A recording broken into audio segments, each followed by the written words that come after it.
hasta aquí las noticias de esta noche de domingo. Gracias por su atención. Feliz inicio de semana. Soy Juan José Ríos. Mañana nos vemos siempre aquí a las 8:45. Siga entonces ahora con el análisis de esta noche. Gracias. Buenas noches. Bienvenidos a las entrevistas y al análisis de las 8:45. Domingo, totalmente en vivo.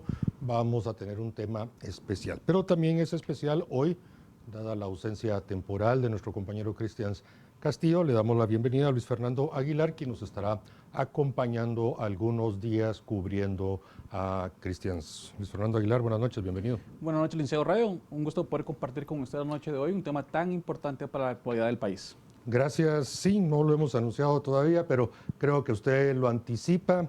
Vamos a hablar de justicia, de seguridad, de los procesos, eficiencia, dónde están los cuellos de botella, por qué no funcionan, por qué en el índice internacional de Estado de Derecho Guatemala no está tan bien ranqueada. En fin, hay muchos temas alrededor de la justicia y sobre este tema hablaremos con Salvador Páez, director de la Fundación para el Desarrollo de Guatemala, y también con el licenciado Luis Fernando Molina, ex magistrado de la Corte Suprema de Justicia. A ambos buenas noches, bienvenidos, gracias por aceptar hoy domingo, totalmente en vivo, estar con nosotros. ¿Qué tal? Muy buenas noches, Mariano, Luis Fernando y a todos los televidentes. Buenas noches y muchas gracias, aquí estamos.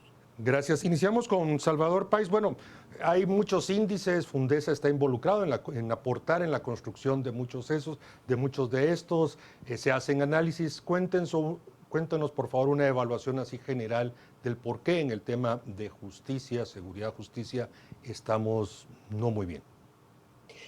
Bueno, tal vez compartir con los televidentes el hecho que a lo largo de los últimos 6 años Fundesa ha colaborado con el CIEN y con la Coalición por la Seguridad y la Justicia para desarrollar lo que se denomina el flujograma de justicia criminal.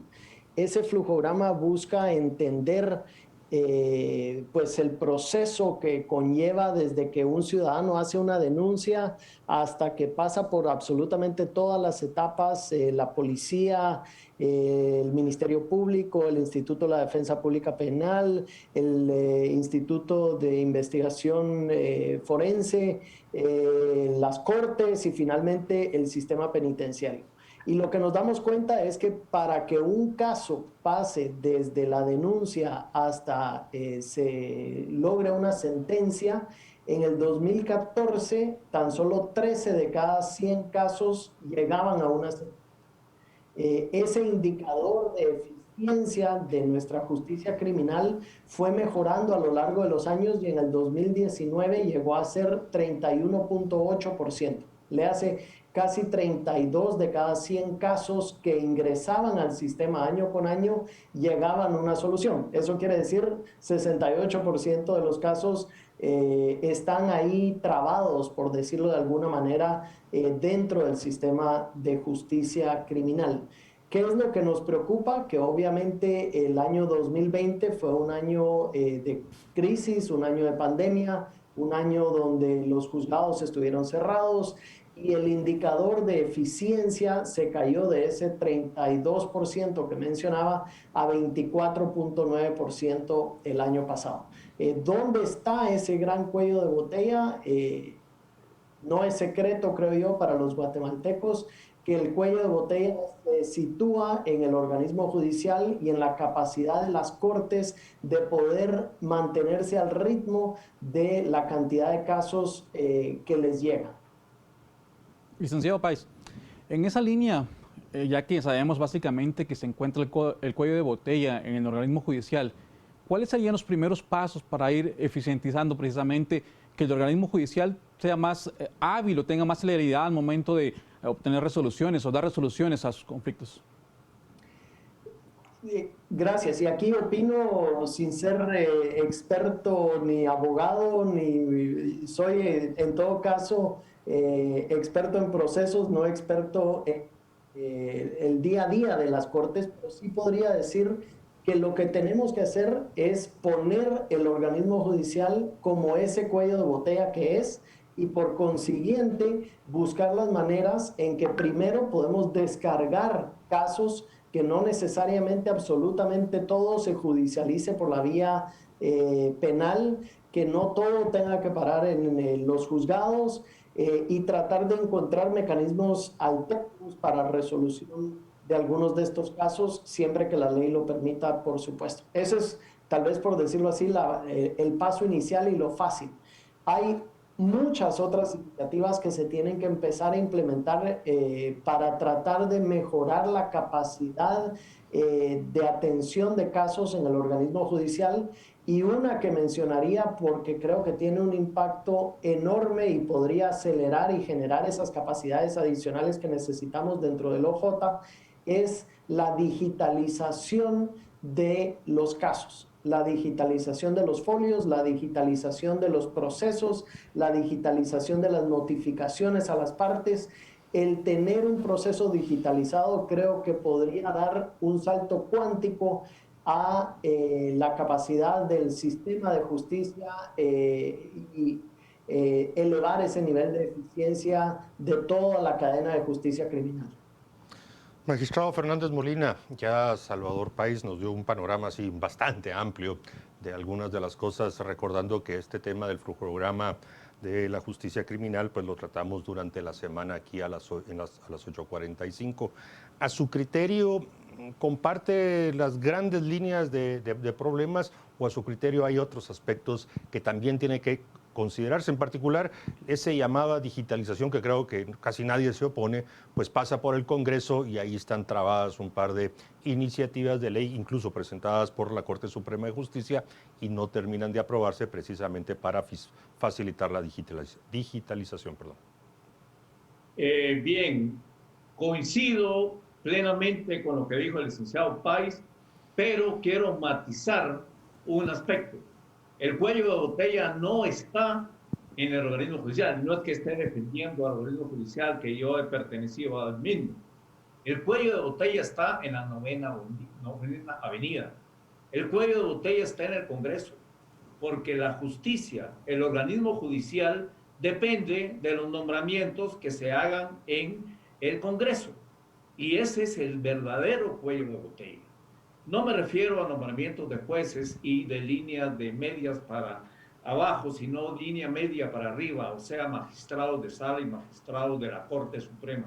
En la medida que el Congreso de la República levante el dedo o al revés, baje el dedo para el nombramiento de magistrados de sala y mayor razón de magistrados de la Corte Suprema de Justicia, y esto cada 5 años, los magistrados de sala, de alguna forma, salvo muy honrosas excepciones, que no duran más de 5 años, dicho sea de paso, van a estar condicionados al movimiento, a los aires que se manejen en el Congreso de la República. Para mí este es el pecado original, es el pecado capital de la justicia en Guatemala. No hay magistrado de la Corte Suprema, de los 13, no hay magistrado de sala de los 150 que no debe quedar bien con los diputados.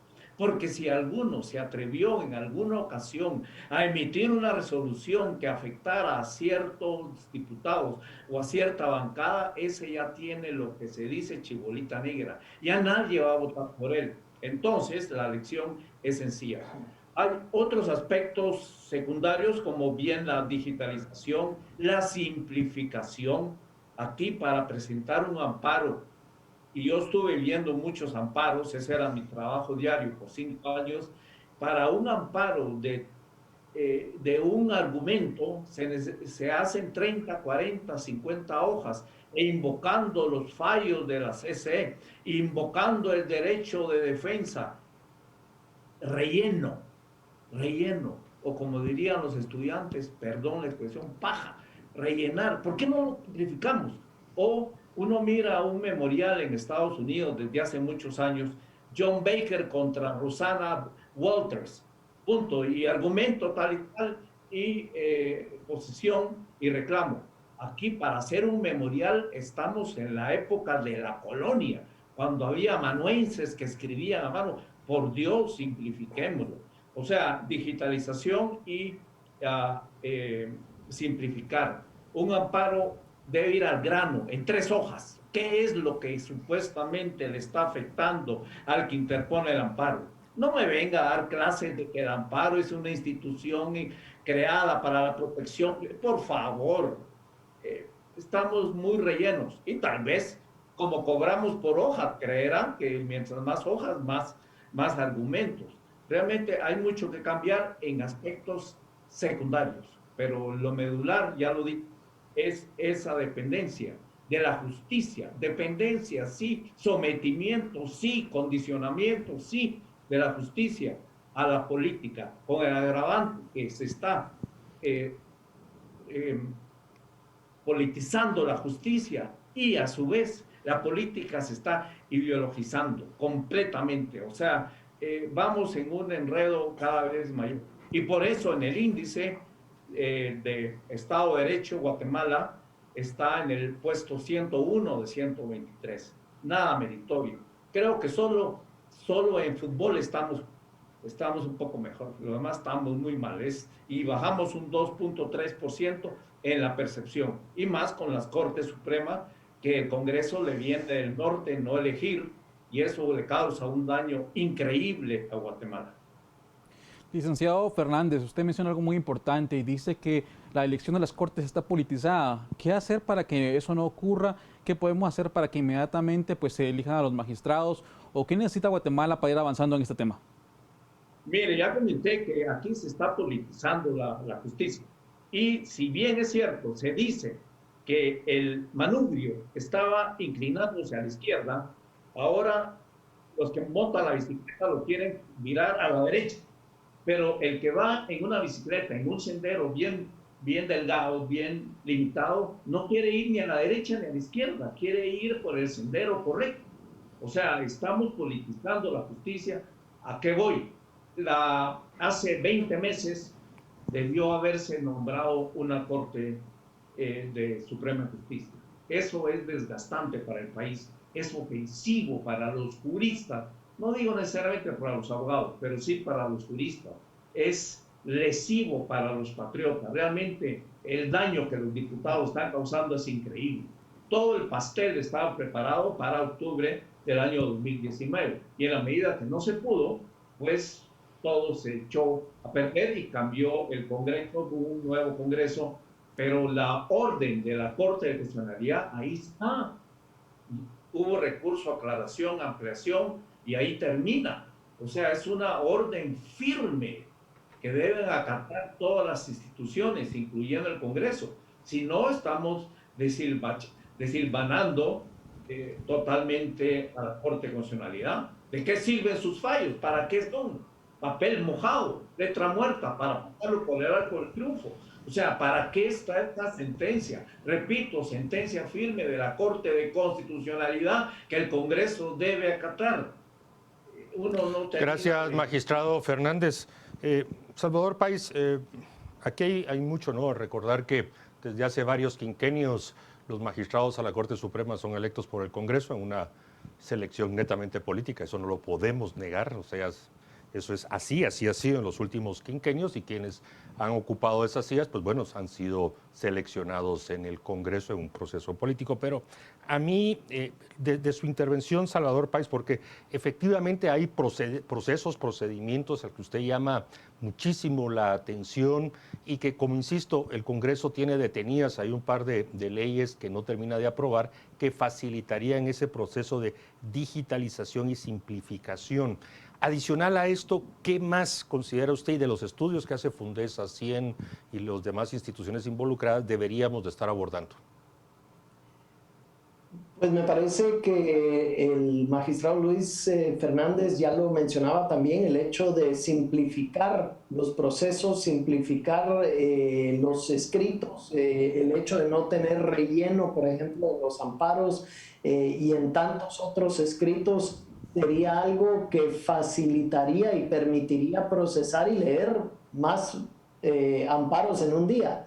Ese es el tipo de iniciativas. Me parece que se debería de hacer una verdadera, un estudio de tiempos y movimientos, un estudio verdadero de operaciones para entender por qué es que no podemos procesar más casos, dónde es que tenemos que asignar más recursos. Es un tema de cortes, es un tema de jueces, es un tema de recursos monetarios y financieros, es un tema de digitalización, como ya lo mencionaba. Pero aquí, para responder esa pregunta, creo que el siguiente paso es hacer un estudio profundo de tiempos y movimientos dentro de lo que es el cuello de botella de la cadena de justicia criminal. Estoy de acuerdo que hay unas consideraciones políticas y el tema de los nombramientos de la Corte Suprema y Cortes de Apelaciones es importantísimo y muy lamentable los atrasos que se originaron desde el amparo original que dio a su lugar que esos nombramientos aún no se den, pero tenemos que ver el día a día de operaciones de las Cortes y para eso creo que tenemos que hacer un estudio mucho más profundo de tiempos y movimientos y tenemos que lograr esa voluntad ciudadana, voluntad política para respaldar un verdadero proceso de eficientización de las Cortes. De a poco hemos visto cómo ha evolucionado, por ejemplo, el tema de las notificaciones electrónicas. De pronto hay audiencias que trasladan vía Zoom. Pero cuando dices digitalización, específicamente, ¿a qué se refiere, señor Salvador Pais? Me refiero a la digitalización partiendo de los expedientes. No hay razón por la cual los expedientes y los folios tengan que ser pues estos archivos anacrónicos que seguimos manejando. Las carpetas deberían de ser digitales, esas carpetas digitales con todos los controles y todas las auditorías para asegurarnos de que son tan fehacientes como el archivo físico que hoy manejamos. Además de eso, la digitalización, por ejemplo, de las notificaciones. Resulta que si hay un caso donde hay 43 otras partes en el mismo caso, cada notificación que hago, y además como las notificaciones llevan todo ese relleno que mencionaba el magistrado anteriormente, pues son rímel, papel multiplicado por 43 notificaciones, pues es una cantidad espantosa de árboles las que estamos matando todos los días. Y eso se podría evitar muy fácilmente haciendo una notificación electrónica a todas las partes en simultáneo. Ese es el tipo de eficiencias que podrían venir muy rápidamente si empezamos a evaluar y empezamos a ejecutar esa digitalización de nuestro organismo judicial. Magistrado Fernández Molina, ¿qué responsabilidad recae sobre universidades y el propio sistema de formación y capacitación de recursos humanos al interno del organismo judicial para no lograr que efectivamente los profesionales del derecho que hacen carrera, que ingresan al organismo judicial, pudieran ir adoptando lo que la ley les permite, es evidente, ir adoptando todos estos criterios nuevos que se mencionan, por ejemplo, esto de la digitalización a través de las cadenas de bloque es el futuro, de hecho un futuro que ya está aquí presente, pero en fin, cuéntenos cómo ve usted esa responsabilidad de por lo menos dos de las instituciones que mencioné. Bien, yo creo que las universidades sí deben formar juristas, pero al decir formar no estoy diciendo únicamente que se aprendan memoria el código laboral y el código penal. Estoy hablando de una formación ética intrínseca. Ya sé que suena un poco fantasioso lo cuanto estoy diciendo, pero las notificaciones electrónicas realmente no han fructificado por culpa de los propios abogados. Los abogados prefieren que la notificación se haga física para ganar tiempo.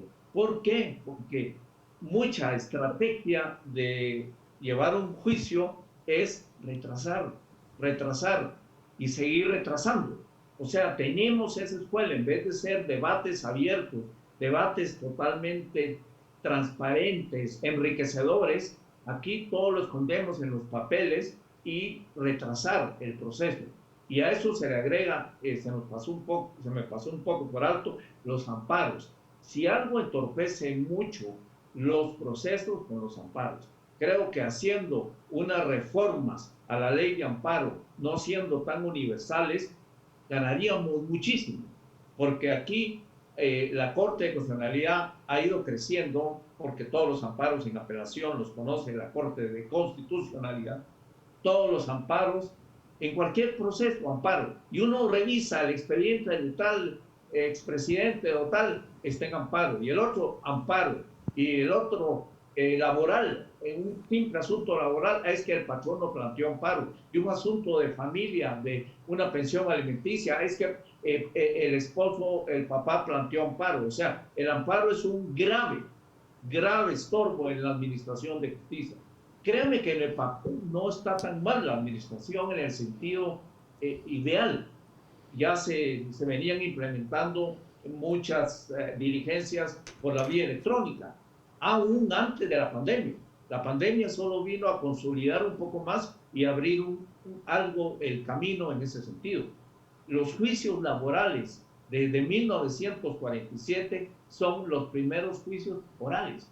Si todo fuera oral, verbal, en audiencias bien grabadas, bien seguras en ese sentido, creo que los procesos serían mucho más fluidos. De hecho, el proceso penal es por medio de audiencia, pero regreso al amparo, que como no hay ámbito que no sea susceptible del amparo, se plantea amparo por cualquier necesidad, y el amparo, de hecho, no debería ser, pero de hecho, suspende todos los procesos. Magistrado Fernández Molina, yo en lo particular tengo conocimiento de, por ejemplo, un juicio que se planteó en el tema laboral en enero de 2019 y le señalaron audiencia a esta persona aproximadamente en julio de 2020. Con el tema de la pandemia, eso hizo que se posterga y precisamente hasta en pocos meses, octubre, esta persona va a llegar a primera audiencia. Con eso estoy hablando que realmente han pasado 2 años aproximados desde que esa persona fue despedida y aún no ha tenido acceso a la justicia. Entonces, tomando en cuenta lo que usted dice, que se requiere una reestructuración, muy probablemente se deba a que caemos en retardo en comparación a otros países. ¿Qué deberíamos hacer para iniciar y cuánto tiempo tardaría un proyecto de tal magnitud? Porque tal vez suena muy bonito decirlo, pero realmente me parece un poco irreal en este momento. Sí, y le digo, tuvo suerte esta persona de asunto laboral que tan pronto le pusieran audiencia. Realmente audiencias hay 2 al día, con suerte. Y solo hay en los 14 jueces que conocen en la capital, realmente para el monto de demandas y reclamos laborales. Y hay algo importantísimo: si los procesos fueran expeditos y fueran certeros, ya no habría tantos problemas. Suena un poco irónico, porque los empleadores o los trabajadores sabrían a qué atenerse. En la medida que hay este enredo, esta neblina, es que se aprovecha este río revuelto. Pero en cuanto hubiera más efectividad, más fluidez, habría menos juicios, menos procesos. Ahora, yo sí creo que debe haber un poco más de presupuesto para el organismo judicial, que deben haber más jueces, por hacer audiencias más verbales, más orales, más presenciales, simplificar la papelería, reducirla, ya no tanto a papelería, y como bien dice el licenciado Páez, digitalizarlo todo esto, llevarlo en récord y no en papeles, en archivos que no se sabe, ya no hay ni lugar donde guardar tanto expediente antiguo. O sea, sí aprender a esta cultura de digitalización. Pero regresando con la pregunta de las universidades, es obligación de ellas formar y capacitar bien abogados, y también ver quién realmente sí es para abogado, porque abogados ya vemos 40,000, es la profesión con mucho que tiene más miembros, los de abogados, y no hay tanto conflicto, tanto trabajo, tanto contrato, tanta sociedad como para tanto abogado. Es lamentable y lo digo. ¿Algún incentivo tendrá ser abogado, magistrado Fernández? Seguramente será de ámbito económico, pero no vamos a tratar ese tema acá. Salvador Páez, a ver, hablemos un poco fuera de la caja. Es que la verdad, lo digo, este tema lo tratamos el miércoles, lo hemos tratado reiteradamente y es solo escuchar con diferentes voces y diferentes palabras lo mismo. Y no avanzamos. Y evidentemente para un Estado de Derecho, para una economía de mercado, en fin, para la paz social, una justicia pronta, efectiva, es una condición sine qua non. ¿Qué tal proponer algo diferente? No sé, la reforma de la Ley de Amparo y Exhibición Personal y de Constitucionalidad. A ver, debatamos esa reforma constitucional específicamente, y lo quiero aclarar, específicamente sobre el tema del amparo, porque si no empiezan otros con ideas demasiado creativas, familia y criterio. Pero en fin, Salvador, escuchemos. De acuerdo, Mariano, y creo que tenemos que pensar en esas ideas fuera de la caja. Yo planteo el tema de la digitalización de las cortes como justamente eso, una idea fuera de la caja que no es tan difícil de implementar desde el punto de vista de voluntad política. Creo que es algo que deberíamos de poder lograr reunir los apoyos necesarios para que suceda. En el tema de recursos, tal vez motivaría ahí, Mariano, a que ustedes hagan una pequeña investigación. ¿Cuántos recursos tiene hoy en caja el organismo judicial? Les apuesto que se van a asustar de la cantidad de ceros que tiene esa cuenta. Ceros a la derecha, no a la izquierda, ceros a la derecha. Ceros a la derecha, así es. Son cientos de millones de quetzales que están en caja. Esos recursos hoy se podrían utilizar para hacer exactamente lo que acabo de sugerir. Un estudio de tiempos y movimientos para tratar de lograr mejores eficiencias, mayores eficiencias, y segundo, para pagar un software que nos permita digitalizar el organismo de justicia y todos los expedientes. Señor Páez, en el estudio que ustedes hacen también en Fundesa se menciona no únicamente el tema del organismo judicial, sino también la efectividad del Ministerio Público, la defensa pública penal y el sistema penitenciario. ¿Qué nos podría aportar en este sentido? Gracias. Creo que es importante resaltar que esto es una cadena de justicia criminal y entonces la cadena va a la velocidad del más lento y por eso es que le hemos dedicado el tiempo y la atención al organismo judicial, porque efectivamente es el que va más lento. Pero es importante resaltar que eso no siempre fue así. En el 2014 el Ministerio Público tenía una eficiencia anual menor a la del organismo judicial. En el 2014 la eficiencia anual del Ministerio Público era de 46%. Esa eficiencia anual ha incrementado en el 2019 a 123% y hubo una ligera baja de 123% a 111% del 2019 al 2020, y yo creo que muy comprensible por todo lo que estamos viendo a nivel de COVID. Creo que el desempeño y la mejora que ha tenido el Ministerio Público es algo muy loable, es algo que debemos de celebrar, pero mi mensaje al final es que si seguimos implementando cosas o seguimos mejorando la eficiencia del Ministerio Público, lo único que estamos haciendo es lo que ya estamos haciendo, es agravando el cuello de botella y agravando la cantidad de casos que se acumulan llegando al organismo judicial. Me parece fantástico que el Ministerio Público esté teniendo esos resultados, pero eso quiere decir que tenemos que poner aún más atención al organismo judicial para elevar su capacidad. Otros actores, ¿verdad? Tenemos el INASIF, tenemos el Instituto de la Defensa Pública Penal, ambos, diría yo, con indicadores relativamente favorables en sus eficiencias anuales. El INASIF casi 100% de eficiencia y el Instituto de la Defensoría Pública Penal con 74% de eficiencia. Gracias. Magistrado Fernández Molina, las expresiones, opiniones que se han vertido durante el programa parten considerando solo la justicia criminal, pero hay otros problemas en la justicia civil y la mercantil. Dediquemos estos últimos minutos a ver si aplican los mismos criterios o usted le suma otros, porque evidentemente en lo civil y mercantil, no digamos en lo laboral, ya aquí se expresó un caso, hay cosas terribles. Cuéntenos. Licenciado Radio me leyó la mente. Yo iba a decir bien y muy buen análisis del licenciado Páez respecto de la justicia criminal, que muchos cuando piensan en justicia piensan en lo penal, en castigar a los delincuentes, combatir la corrupción, etc. Pero no, la justicia es un abanico que tiene muchos otros sectores del otro lado, y uno es el mercantil.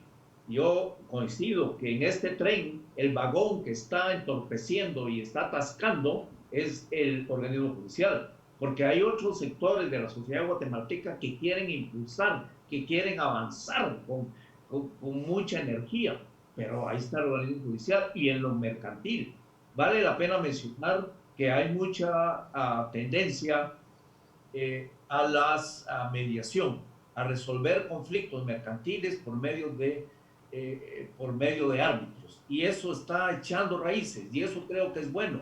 Pero también se necesita de la cultura de los empresarios que vayan adaptando este sistema de justicia alternativa, pero totalmente legal. Y en el otro caso, los abogados, porque para muchos abogados ser abogado es litigar y retardar el proceso. Pero la justicia en materia mercantil, la justicia en familia, la justicia en lo laboral, ya se mencionó, en lo administrativo, aquellos reclamos contra el Estado que son eternos, ese tipo de contencioso administrativo debe también resolverse para que ese tren del progreso en Guatemala avance como debe ser. Magistrado Fernando Molina, hace unos meses se emitió la Ley de Simplificación de Trámites Administrativos, que precisamente trataba de disminuir el papeleo, por ejemplo, las auténticas declaraciones juradas, que son hasta cierto punto innecesarios. ¿Necesitamos algo así en el organismo judicial? Algo así en el organismo judicial y la reforma a la ley de materia de amparo. Eso para mí es sine qua non, que es norma constitucional. El licenciado Rayo bien dice en el sentido, bueno, seamos realistas, seamos prácticos, lo que tenemos enfrente. Y reformar el sistema de elección de magistrados, habría que retocar la Constitución. Entonces, dejémoslo por un momento. Pero la reforma en materia del amparo sí podría mejorarse, en el sentido de hacerle un cuello de botella al amparo. En Estados Unidos, la Corte Suprema conoce 2.000, 2.500 casos al año, y eso que son 50 estados. ¿Por qué? Porque para plantear un reclamo ante la más alta autoridad debe haber lo que se llama certiorari, que es un procedimiento que le da, ok, ¿es asunto novedoso? Sí, no es novedoso, ya hay tal, entonces ¿para qué lo plantea? 2, ¿es impacto general? Sí es de impacto general. Con eso creo que ya ganaríamos, y la simplificación de trámites, o sea, es buena su pregunta, o sea, llevar a lo judicial el mismo principio, obviamente con las adaptaciones pertinentes al campo de los procesos, porque un juicio no es más que un proceso en que una parte reclama de la otra y hay un juez de por medio, y termina ese juez y es apelable ante una sala de apelaciones, y ahí termina, porque el amparo es extraordinario. Creo que sí se podría pensar en procesos, a pesar de que estemos hablando de juicios. Bien, se nos acaba el tiempo esta noche. Salvador Pais, bueno, introdujimos el tema de la justicia civil, mercantil, por dar dos de las ramas, evidentemente la familiar, la laboral, todo lo que aquí los expertos saben mejor que yo. Pero, ¿qué podríamos hacer ahí también? Porque, insisto, no solo es el tema criminal y hace falta mucho y en lo mercantil para el tema de negocios. Usted lo conoce perfectamente, el doing business, dónde está, dónde aprieta el callo. Entonces, ¿qué más podríamos esperar? Y solicitándole que ya sean más o menos las palabras de cierre, por favor. Gracias, Mariano. Tal vez reconocer la importancia de esa certeza jurídica, de tener un verdadero Estado de Derecho en nuestro país, que los distintos procesos jurídicos de las distintas ramas, laboral, mercantil, penal, etcétera, absolutamente todos tienen que mejorar su desempeño actual. Esto hoy por hoy es de las cosas que más nos limita nuestra capacidad de atracción de inversión extranjera, que nos limita nuestra capacidad de generar empleos dignos, que nos limita nuestra capacidad además de reducir la impunidad y reducir muchos de los índices delictivos que hoy nos afectan. Así que creo que reconocería espacios como este para poder debatir estos temas, para poder encontrar esas soluciones, y exhortaría a nuestras autoridades y particularmente a los diputados en el Congreso de la República para que tomen algunas de estas ideas, que legislen en esta vía, que pensemos fuera de la caja en cómo podemos mejorar la eficiencia de los procesos, pensando como procesos, no pensando necesariamente con el respeto de los abogados, pero aquí hablar también de procesos, métodos y procesos. Estando absolutamente, totalmente de acuerdo con esa última parte, los que no somos abogados, creemos que eso debemos de hacer. Pero bueno, en fin, agradecemos a Luis Fernández Molina, a Salvador Páez, que nos hayan acompañado esta noche, muy amables. Tengan un buen descanso. Gracias. Buenas noches. Buenas noches. Bien, hemos terminado. Luis Fernando Aguilar, muchas gracias por haber estado gracias, hoy por la noche. Va a continuar acompañándonos un par de días más, así que siempre bienvenido. Gracias, Mariano. Buenas noches. Ustedes muy amables, buenas noches, tengan un buen descanso.